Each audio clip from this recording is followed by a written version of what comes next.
மல்லசமுத்திரம் ஒன்றியம் பாலமாடு ஊராட்சி. என் பெயர் சீனிவாசன், கொங்குநாடு மக்கள் தேசிய கட்சியினுடைய ஊராட்சி செயலாளர்.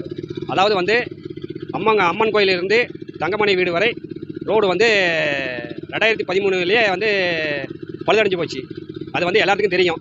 ஆனால் அப்போ வந்து ஆட்சியில் வந்து பழுதடைஞ்சு போச்சு. அது வந்து எல்லாத்துக்கும் தெரியும். ஆனால் அப்போ வந்து ஆட்சியில் வந்து அதிமுக ஆட்சி தான் இருந்தது.